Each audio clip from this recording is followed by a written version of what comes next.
اس کا مطلب یہ نہیں ہے کہ کوئی آدمی جب شریعت پر عمل کرے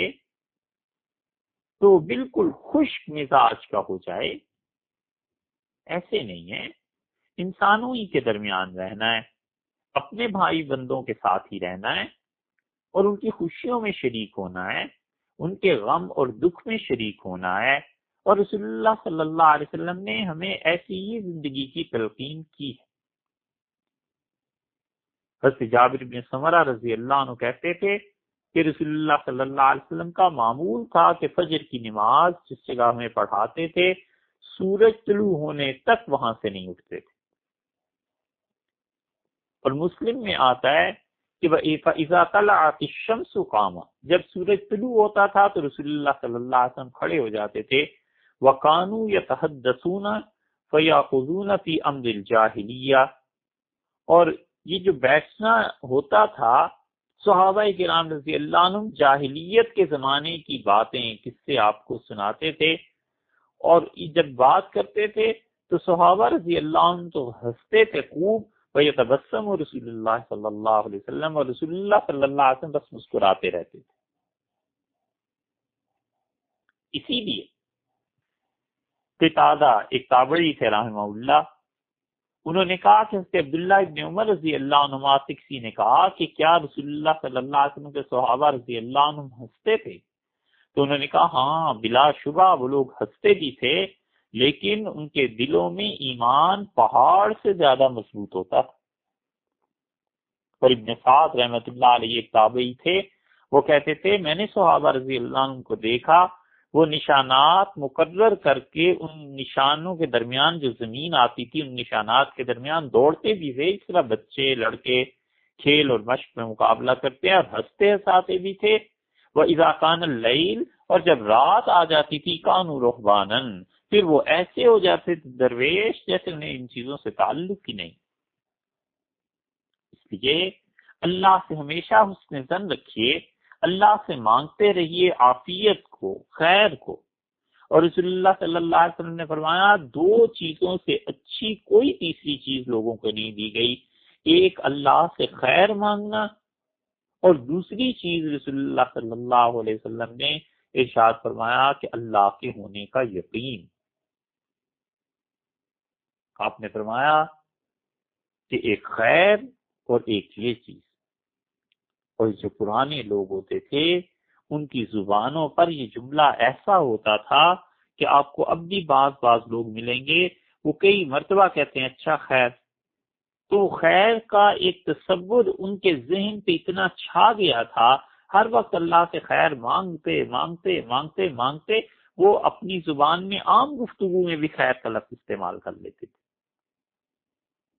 سب سے بہترین چیز اللہ سے جو لوگوں نے مانگی اور جو اللہ نے عنایت فرمائی، ترمذی کی روایت میں آتا ہے رسول اللہ صلی اللہ علیہ وسلم فرمایا عافیت ہے، خیر۔ تو اس مبارک رات میں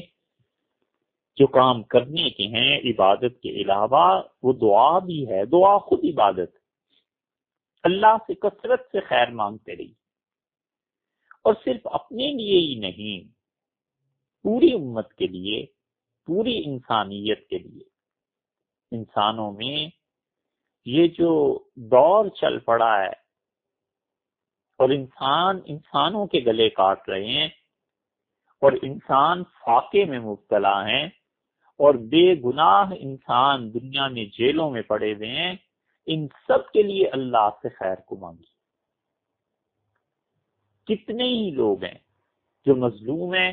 اور کچھ پتہ نہیں ہے کہ ان پر یہ ظلم کس کھاتے کس شمار میں آ گیا ہے۔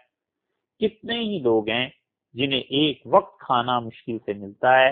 اور کتنے ہی ہزاروں لاکھوں نہیں کروڑوں افراد اس انسانیت میں بغیر کسی مذہب کی تفریق کے اور بغیر کسی وطن اور بغیر کسی ملک کی تفریق کے،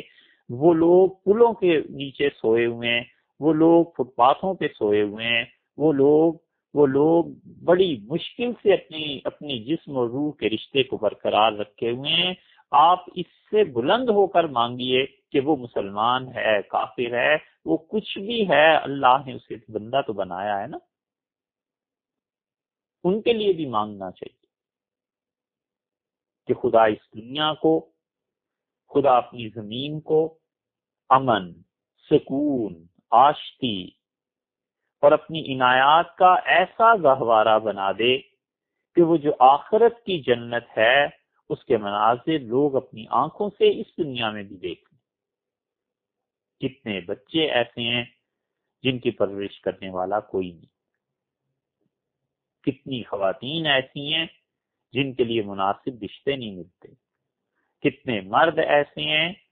جو مفلوق الحال اور غریب ہونے کی وجہ سے شادی نہیں کر سکتے، اور یہ معاشرے کی بہت بڑی پرابلمز ہیں، ان کے لیے اللہ سے دعا مانگی۔ واعظ اور نصیحت صرف یہی نہیں ہے کہ آپ مسجد چلے جائیں جمعے کو اور وہاں جا کر آپ یہ تقریر سن لیں کہ نماز پڑھو، روزے رکھو، اور یہ قصہ اور یہ قصہ۔ ان کے ساتھ ساتھ یہ ضروری ہے اور بہت ضروری ہے کہ لوگوں کو سمجھایا جائے کہ جن لوگوں کو، جن کے گناہوں کو ہم نفرت کی وجہ سے دیکھتے ہیں، ہمیں کوئی حق نہیں پہنچتا ہے کہ ان لوگوں کی تذلیل کی جائے۔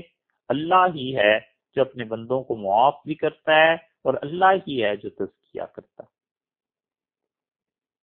کبھی بھولے سے بھی اپنے متعلق یہ گمان نہ کرے کہ میں پاک ہو گیا ہوں، اسے کچھ پتہ نہیں ہے کہ قیامت میں وہ کس گندگی میں مبتلا کر دیا جائے، اور قیامت تو دور کی بات ہے صاحب، ابھی تو موت باقی ہے۔ اور یاد رکھیے، موت سے پہلے کا ہر غم اور دکھ وہ موت کے بعد والے ہر غم اور دکھ سے کم ہے، ہلکا ہے، چھوٹا ہے۔ موت کے بعد کا ہر دکھ اور غم اس سے زیادہ ہے جو اس نے دنیا میں دیکھا ہے، ہاں مگر یہ کہ اللہ اپنے فضل سے ان مشکل مراحل کو آسان کر دے۔ انسانیت کا درد، اس کا کرب، اور اس کے لیے اللہ سے دعا مانگنا خدا کو بہت پسند، اور اللہ کے قرب میں ان چیزوں سے اضافہ ہوتا ہے۔ اس لیے ان لوگوں کے لیے بھی مانگیے جو دنیا میں کروڑوں کے حساب سے ہیں اور وہ ضروریات زندگی سے بھی محروم ہیں۔ انہیں اگر سردیوں میں اوڑھنے بچھونے کو کچھ میسر ہے تو گرمیاں ان کی اپنے لباس سے فارغ ہیں، اور گرمیوں میں وہ کوئی ایسا اچھا کپڑا نہیں پہن سکتے جس سے حدت میں کمی آ جائے، وہی کپڑے سردی کے اور وہی کپڑے گرمی۔ کتنے ہی بچے ایسے ہیں جن کے اسکول جانے کی عمر ہے اور وہ آپ کی گاڑیوں کے شیشے صاف کرتے ہوئے نظر آتے ہیں، اور آپ کے ضمیر پہ کبھی بوجھ نہیں ہوتا، اور آپ کو کیا کبھی خیال نہیں آتا کہ یہ بیٹا اگر میرا بیٹا ہوتا، اور یہ بیٹی جو اب جوان ہونے کے قریب ہے اگر میری بیٹی ہوتی تو کیا ہوتا۔ یہ صاحب، اسلام صرف نماز اور روزے کا نام ہی نہیں ہے، اسلام نے ان چیزوں کے متعلق بھی برابر آپ کو اور ہمیں توجہ دلائی ہے، مگر کاش کہ ہم لوگ غور کریں اور سوچیں کہ ہم کس غفلت کی زندگی میں پڑے ہوئے ہیں، اور کیا کبھی اس غفلت کا خاتمہ ہوگا۔ السلام علیکم ورحمۃ اللہ وبرکاتہ۔